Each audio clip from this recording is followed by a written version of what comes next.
Standing up in McKinney, this is According to Callus. It is January the 12th, episode 331, and we continue with the problem series. And when I was kind of thinking about how I wanted to do this, I came to the conclusion that one episode wasn't going to be enough. In fact, I'm probably going to end up doing 3 episodes.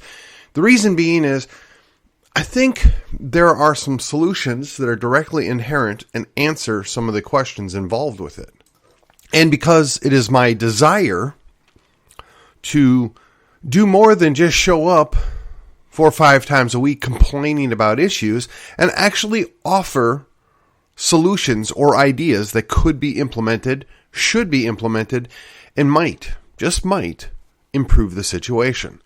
So with that in mind, I've decided that episode 2 is going to be titled Welcome to the Machine. And when I thought about it, I questioned myself as to whether or not I have used that title before. So I'm going to run that as a subtitle. So it'll be The Problem with Power, Welcome to the Machine. And then I think the 3rd episode is going to be The Cry for Liberty. And I think it's going to be a little bit of hyperbole in the title, but I think when I get there, it'll make sense. So before we get into the meat of the show here, let me just remind you, ask you, subscribe, share, like the show, comment, rate. The biggest thing that I can do right now is remind you and ask you to subscribe to the show. I have a lot of listens. My goal is to get north of 200 subscribers by the end of the month. I don't think that's a outlandish goal, but it is a major stretch goal. And if I don't make it, that's okay. But I think that showing support by subscribing is the very least I can ask from my listening audience. It doesn't cost you anything. This is my labor of love. At some point, it'd be nice if I could at least break even or make a little money on this. But you know what? Everything has a cost. Liberty's not free. And I would much rather pay a minor cost now to affect some change now than have no choice but to basically sacrifice everything later. So with that in mind, let's get into the show. Let me kind of lay out the 3 main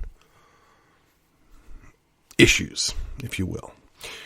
When people are in power, it leads to corruption, it leads to abuse, and it leads to control or a need to control. Now, I've heard for decades, for years, the tripe that, well, if we just get the right people in power, it'll fix it. Or, better yet, better to have the power under our control than the other guys to have it. Okay. You know, one of the things, and I guess I really need to say this before I go any further.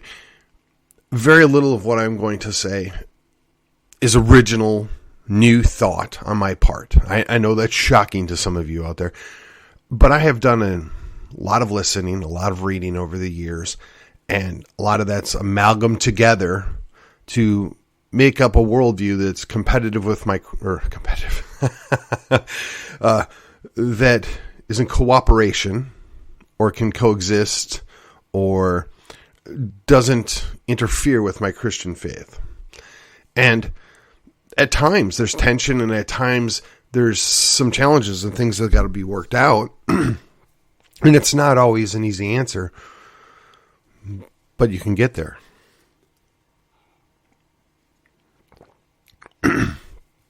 Now I know, and actually before I get into this, let me lay a little more groundwork here. If you'll bear with me for just a couple more minutes here.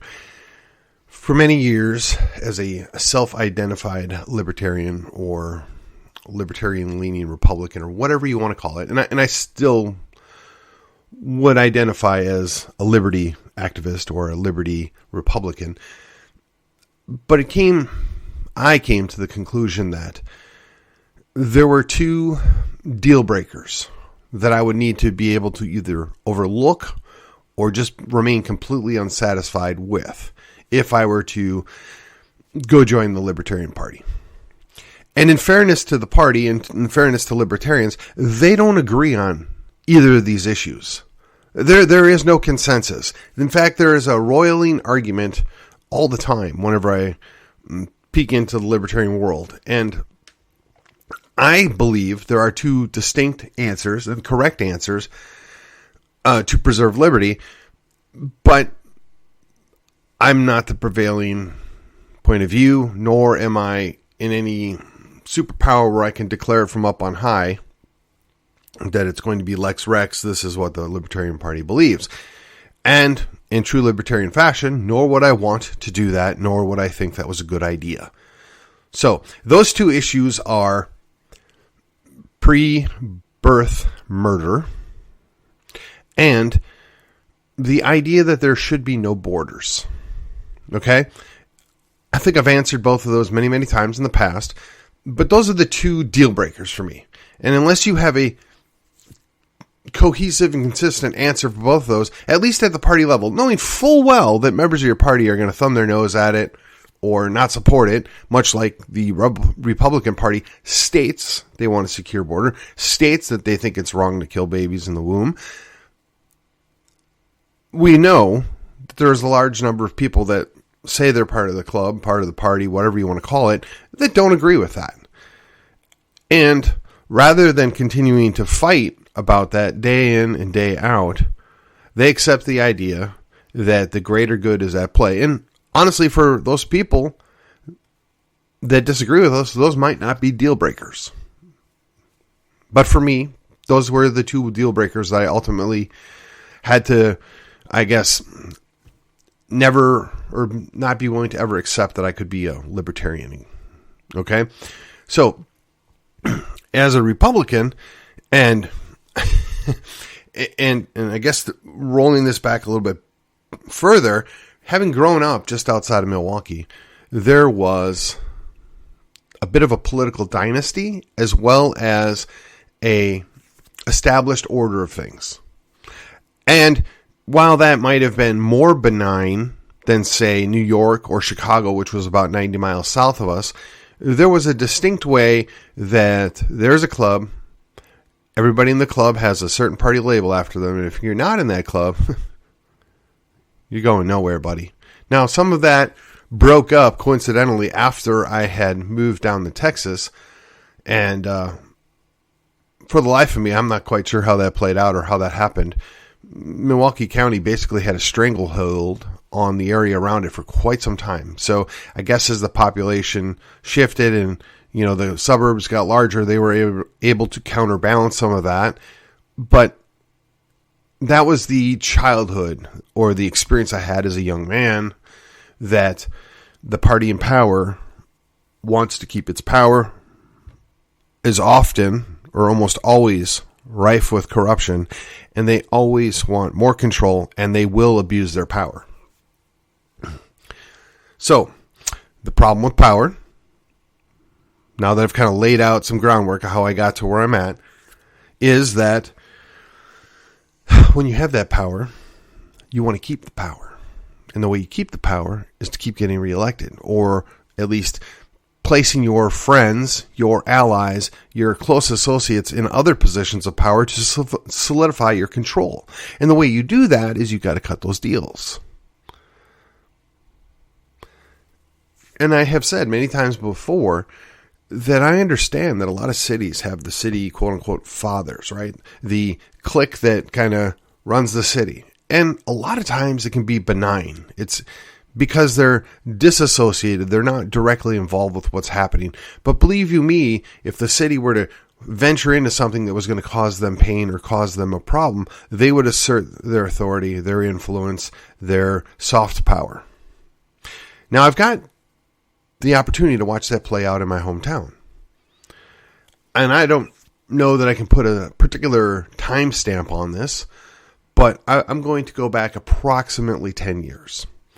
Approximately 10 years, some of the city fathers, for lack of a better word, decided that they didn't like the way things were, and we, the people, had a little bit too much say, and we were maybe doing things that they didn't want. So they got involved. In the first go-round, they were not successful at all, but they learned from their mistakes, and they showed up a second time, and they won, and they won big. They found a really good mouthpiece, and quite frankly, he is effective at what he does. I don't have to agree with it. I don't have to like it, but I will acknowledge it for what it is. And a number of, let's call them rubber stamps. That's less offensive and less of an accusation, just meaning they go along to get along. And why wouldn't they? Because at least two of those guys have a vested interest in playing along and seeing how this is going to work out. Because they are associated directly with same-said city fathers. And again, if it were benign, if it was, generally a benefit to everybody around them, okay. I mean, I wouldn't like it. I'd be uncomfortable with it, but it would have no negative effect. But over time, the control has expanded, and the need for control over the narrative and the actions has tightened. This can be seen in various ways, but most notably the dissent. It's not really tolerated unless it's approved dissent, meaning that this is a long-standing policy that was in place before I got here, and we really don't care about this one way or the other. Or quite frankly, we'd like to go away with it, but we don't want to dirty ourselves to do that. So we're going to encourage people to come here and create a problem so that we can step in and fix it. Right? Thesis, antithesis, and then synthesis. And they almost got away with it. Think about it. We had a governor who spent a large part of his life in our town. A general, a doctor, a lawyer, a guy that was very, very influential and important in the history of the city of McKinney and Collin County for that matter. But because he was on the wrong side of a single issue, really, because he's on the wrong side of that, he is not fit to represent our city any longer. In fact, he's an embarrassment. Now, we watch this play out all over the place, and mostly guided by outside agitators, right? People that had no vested interest, which is not to say that in McKinney here, there aren't some people that, when they learn about what that is, because I got to tell you, I'm quite confident 90% of the people that live in the city of McKinney have no idea who Throckmorton was or his importance. But they heard certain things and they felt the need to virtue signal, and we had people come in and make a big stink out of something that really wasn't hurting anybody, that wasn't causing a problem. It was a non-issue until somebody decided to make it an issue, to stir the pot, if you will. Because it was about control. It was about asserting that we want to go a different direction. Well, there's something to be said for that, and I can appreciate that, but it's clearly not what the majority of the people would want. Now, the city of McKinney has changed a lot in the 25 years plus that I've been here, that we're quadruple the size of where we were when I got here. And we have a lot more businesses, a lot more people. I guess it'd be fair to say a lot more cultural representation. Take that for what you want. I'm not casting stones, just trying to explain it. And none of that's inherently bad. But on the flip side, it's not inherently good either. Because typically when you go to an area and you become part of a community, you're supposed to embrace the community you went to. You're not supposed to seek to upend that community. You're not supposed to erase that community's history. You're not supposed to, quite frankly, defecate all over it. But that's not what happened, or that's not what's trying to be happen. Now, again, like I said, for the time being, they were unsuccessful. For the time being, the people showed up and said, no, we don't want this. It's not that important. Leave it alone. Now, I know there will be some people that can give impassioned pleas both ways. And I honestly have no issue with additional things being put up, additional things being done, if you feel the need to highlight other people of importance or contextualize how we disavow this single issue that was so divisive in history, which it was. But so that's just the control, right? The control is we want to control the narrative. We want to recreate or recast McKinney in what our vision is, and you're not allowed to have anything different than that.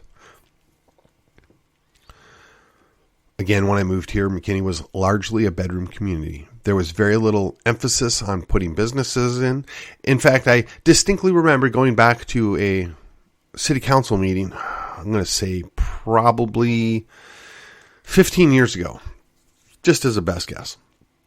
And there was a bail bond company that wanted to put signage on Highway 75, and it would have had a neon sign. That was forbidden. No, that's not allowed.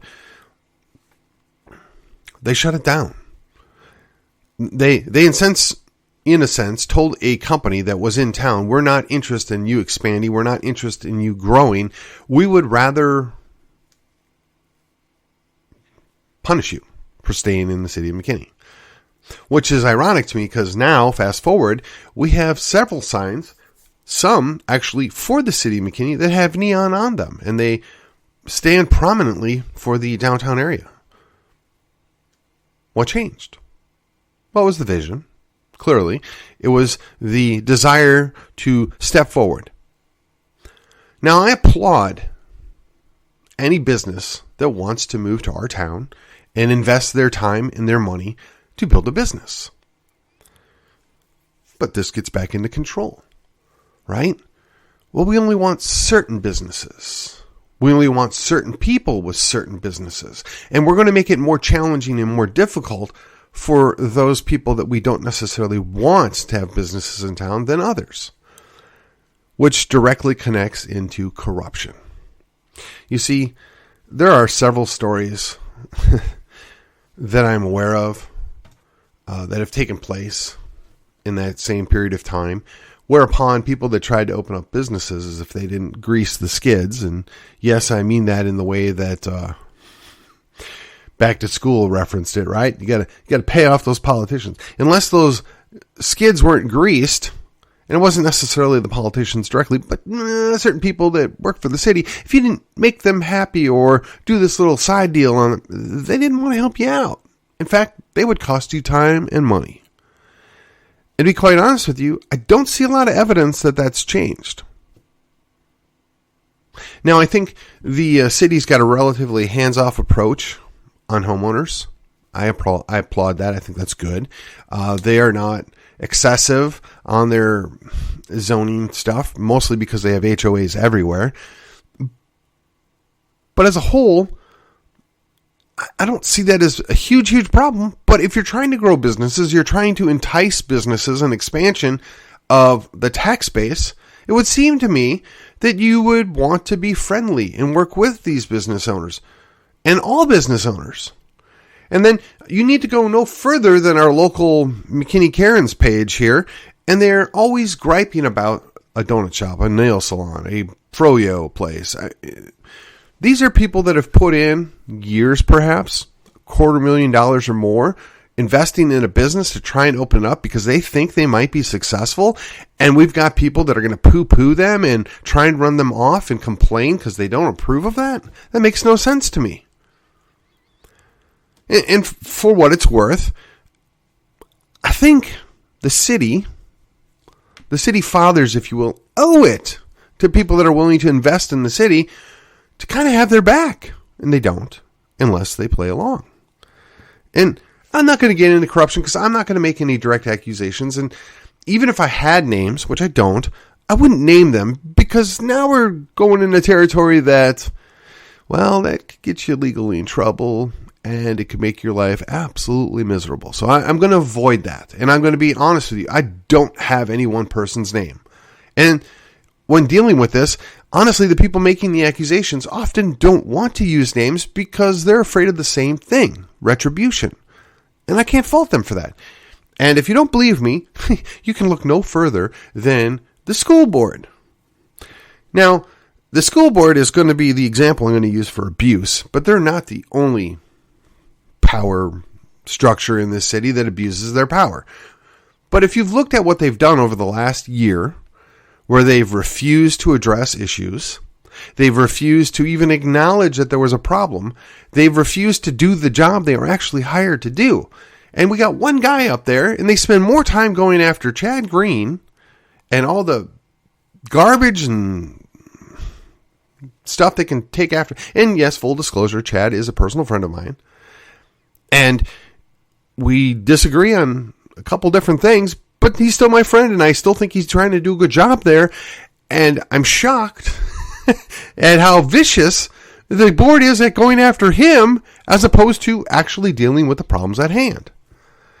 Now, I could lay it at the board president's feet, but I don't think she's the problem. I think it was largely put upon by the outgoing superintendent.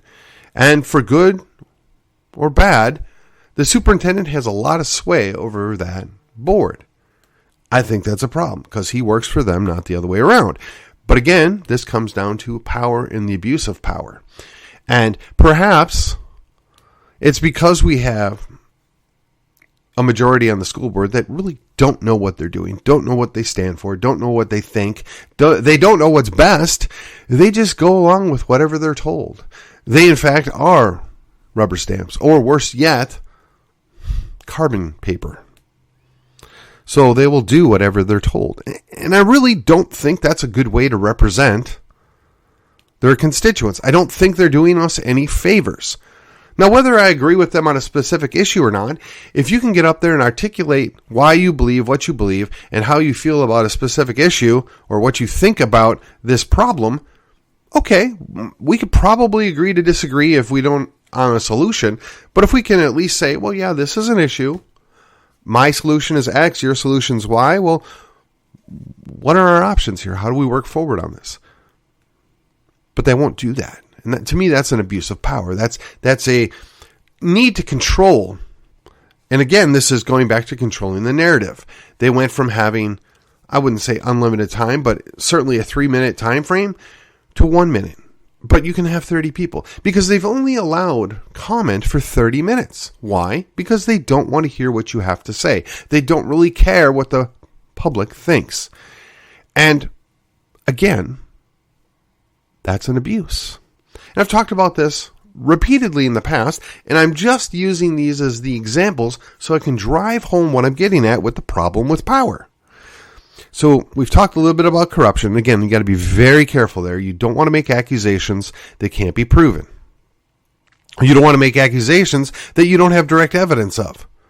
But we need to look no further than the last election cycle for people dreaming things up or making accusations, and nothing was done about it. I don't know what to make of that, but it is kind of a problem in my opinion. Now, you got to at the very least investigate these things, and if there's nothing there, great. Make your press conference. There's nothing to this. Or, yeah, we did investigate this. We found portion A true, but portion B is completely false, therefore negating, portion A. I mean, it doesn't seem to be that hard. But again, this will probably feed into the next episode on the machine. Now, if you want another example of this, maybe at a higher level, just look down to Austin and the events of the last several days, right? Clearly, we know it's corrupt because they cut all these deals. They were uniform on who they voted for to be the speaker, even though the speaker hasn't done us a lot of favors. Now, I take that back. There were 4 people that opposed that. Tony Tinderholt threw his hat in the ring, knowing full well he was going to lose. Brian Slayton, God, I love that guy, said, no, I'm going to nominate him and I'm going to stand here and tell you that this is what we need to do. And I think there was 2 other guys, and quite frankly, I'm sorry, I don't know who they were. I don't know them. And that's not an insult. I don't. And then the rules got moved up a day early so they wouldn't have to face the hundreds of people that were coming from across the state to be heard and speak their piece on what they think about the fact that the number one priority out of the Republican state convention, the Republicans don't give a rip about. The elected officials just took a giant defecation on that. because that's an abuse of power. That's control, right? They want the control and they utilize the control. There's, I guess, one or two good arguments why you would put somebody from the opposition party in power on certain committees, right? Because that person on the opposite party or opposition party actually agrees with you on those issues and you want to empower them to help you get certain things done. But when you have a majority, you have a majority. The problem is we don't really have a majority, right? We don't have 60 people or 80 people or 90 people that are in agreement on certain things. No. They're going to do what they want to do. And say the majority of the majority, right, which is a plurality, actually wants to do X, Y, and Z, but they don't have enough authority or power to do that. Now, that's where the abuse comes, right? We're going to abuse our people, our constituents. We're going to tell them one thing and do another. We're going to give them crumbs and tell them how great it was and how great we are because we got a couple things done for you. Just like it. Love it. This is what's best. And I mean, I hate to be this way. I mean, the session just started. And I got to be honest, I've always been pessimistic about what was going to happen. And I fully acknowledge that if you want to move up the ranks, you have to sacrifice yourself. Now, I've been around long enough that I would remember when 2 members of the Freedom Caucus were elected from Calhoun County. Now, they both ended up in districts that became increasingly difficult for them to win. They both ended up in districts that there was tons of money spent so that they could win their general election. In the last 2 terms they were there, one, I guess, maintained fidelity to what he told us far more than the other. They both got a few things done that we were happy about and pleased with.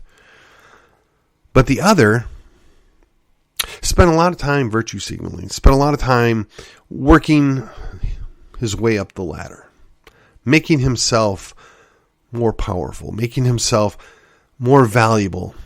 I don't know if to the party or to himself, but in a sense, I don't think that's a good way to represent your constituents.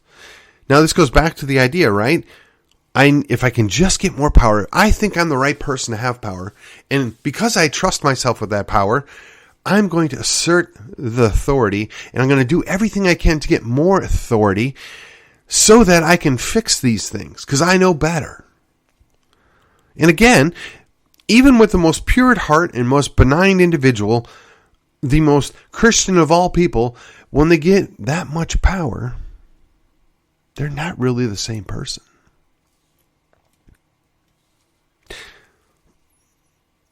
I think the Calvinists call it total depravity, right? Man is fallen. Man can't help himself but do that which is evil. Again, this kind of flies in the face of the Lockean perspective that man is naturally good and man is naturally at peace. I guess what I'm trying to say is we have to understand what the problem of power is. We can send the best person there, but if they're focused on getting power, if they're focused on moving up the ranks, ultimately they're going to fail us. Ultimately, they're not going to represent their constituents. You're going to need at some point to find somebody that is focused far more on getting something done or the mission, which is to defend liberty, and less about themselves and less about their own ego in order to get true representation. And yes, I'm aware that's a little self-congratulating there, and that's not necessarily my intent. It's just that's my mindset. That's my worldview, and I wish that we had more people like that, and I would be thrilled to death if somebody would come out of the woodwork and run for anything and have that similar mindset. And I'd be glad to support them so I can stay at home doing my job, taking care of my wife, my daughter. Actually, I don't really need to take care of my daughter anymore. She's an adult. But these are things that are more important to me. It's my family, my church, and looking after my local community. But I got to tell you, when we're constantly under assault by both the feds and the state level people, we have to have one of our own people there. We have to have somebody there willing to say, no, this is wrong. Push back against that power, because the problem is power itself. The more power you get, the more you want. The more that you want, the more corruptible you become. And the more corruptible you become, the more you seek control over others and things around you because you're corrupt and you don't want to lose that power. They all fit together. And if anybody's watched a mafia movie or read a mafia book, this should all sound very familiar because there's really no difference. We're going to call that the end of part 1. Cut it off right at about 30 minutes here. Part 2 will come out next Thursday. That's the plan. Part 3 will come out 2 Thursdays from now. That, again, is the plan. I want to take just a moment at the end of this episode to let you know that, sometimes the perfect is the enemy of the good. And there are 2 situations that are playing out in my hometown that, quite frankly, are disappointing at the least. We have a seat, a city council seat that's essentially going to be open. And in my mind, I would love the idea that there was 5 or 6 different individuals who live in the district who would stand up to represent their interests, their family's interests, their community's interests, and run for that seat. Unfortunately, until yesterday, I knew of nobody that was willing to do that. Not the people that I associate with on the right. I'm sure the people on the left have somebody somewhere that they want to run, but even then, the signs have been able to go up for over a week, and I haven't seen one. I haven't even seen anything. And yes, I know we live in an insulated circle and we all pretend that we know best and all that other stuff. So that's not necessarily a criticism. It's just an observation. You have an open seat and there aren't a bunch of people lining up to try and represent their community. I can think back to multiple races in the previous years, 2017 in particular, where there's 5 or 6 people running for an open seat, and most of them were pretty darn good candidates. My preferred candidate didn't win. The candidate that I ultimately ended up supporting didn't win either. But the world didn't end. It's not an all or nothing situation here. It's just trying to protect your community, making sure your community gets represented by different ways of thinking more than anything else. It does no good to have diversity on the face, but then they're all mind-numb robots behind the scenes. And I don't know what's going to happen. I wish it did. I'm going to save this for tomorrow. The second issue is we have a known problem with what's going on at the school board. A known problem. And there have been 3 people that have been working, for better or for worse, to get their message out, to get their job done, if you will, to put together a good campaign and be solid and, quite frankly, unseat some very long-term incumbents. And I got to tell you, I want nothing more than these incumbents to be retired. And again, part of this is going to come out tomorrow. I'm going to talk about it a little bit more at length. But now it comes to my attention. You've got 2 people that largely agree about things running in the same race. Now, we can argue semantics, so who's the better candidate and all that other stuff. And there's something valid there. In fact, I'm going to probably ask to meet with them and say, hey, can we come to an agreement here that one of you is going to run now and the other one runs in 2 years? Because I think they're both candidates that are worthy of running. It's a good idea.